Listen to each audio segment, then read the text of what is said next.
or a Friday, depending on where you are on the side of the world. Thanks for tuning in. This video here is basically going to be about the new NRL rules, the implementations that we saw yesterday in the 2 games, and how was the HTB guarantee, right? I'm basically going to be telling you guys my views, my thoughts in a quick video basically. But before I carry on, please, I want you guys to let me know if what I'm doing is cool, the content. I've got plenty of ideas. Please like and subscribe. You know, I'm just a league fan like you are, just wanting to make some videos, nothing more, nothing less. But yeah, let's get straight into it. So yesterday we saw that there were 2 games, Friday over in Brisbane, that had 8 sin bins, so 8 minutes, as well as 9 reports. Very costly for the Knights, and probably even more so for the Broncos, particularly when it was like 11 against 13. I can see where Peter V'landys is coming from. I feel like there's probably a lot of pressure from the media, and there's probably a lot of pressure from the board too, right? Especially when we're seeing a lot of head knocks and there's all that talk about, you know, CTE and future repercussions for players who have had head knocks, who may potentially maybe try, you know, I don't know, like sue the NRL, I'm not sure. But it seems like to me the NRL, or Peter V'landys more so, has put a hard stance saying that's it, you know, done. The only issue with that is that the game, I believe, changes.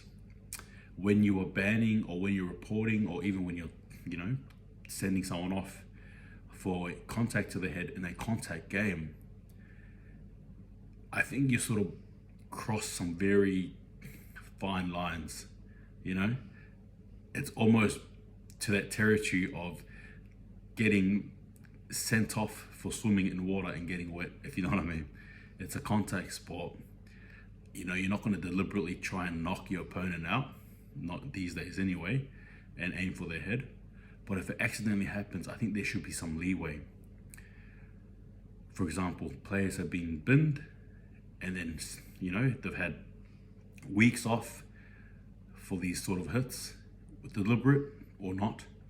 The pointers, head hits, you know, are now becoming, it's a trending topic at NRL, right? I just think though that if you're going to go with this line, be prepared for the backlash.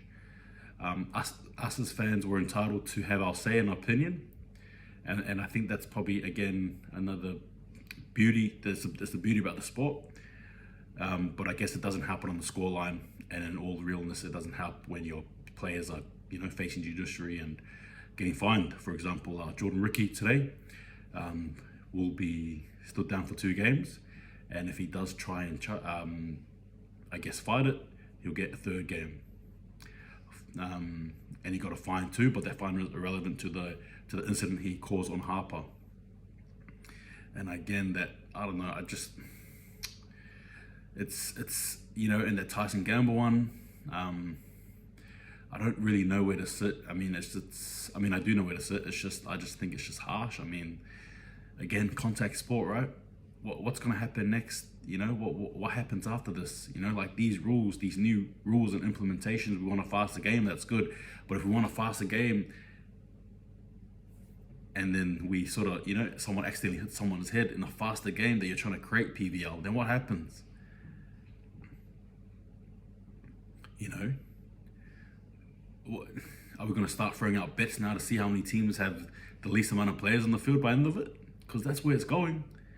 Let's not even think about, you know, Origin, and I don't even want to think about, you know, the World Cup. If this is the rules they're going to be implementing, I don't know, probably not. But you know, if this is a rule that they're implementing in the Australian League, well, then Origin is sort of done for, isn't it? Right? Look, it's murky waters you're trying to cross here, I think. And as a fan, we have rights to talk about how we feel. For me, again, like I said, I think it's too much. I can see where he's coming from in that sense of, you know, like the head, I guess the articles and debates and sort of surroundings, you know, going on with the head contact, then I get it. But ultimately, at the cost of the game, is probably not a good look. But hey, look, I'm just a fan like you are. Again, please don't forget to subscribe. Please like and tell me what you think. Like, do you think it's great? Do you think it's not great? What would you implement? You know, is PVL an egomaniac, or is he a safe haven and answer to prayer? Tell me what you guys said on this. Look, enjoy the rest of your Magic round. Got games today and tomorrow. I'll be back tomorrow with a Warriors, post game sort of a look, and I hope it's a good answer and a good win there. But we'll see what happens. Oh, and just one thing as well. This is not a video that is designed to bash the refs, by the way. They're just doing their job. They're doing what they're told.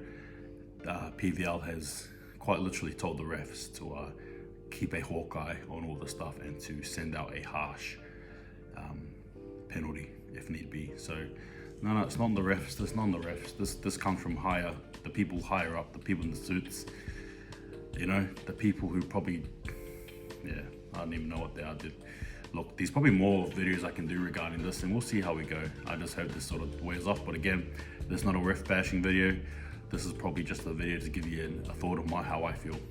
But yeah, again, take it easy. See you guys later, and don't forget, hold the ball.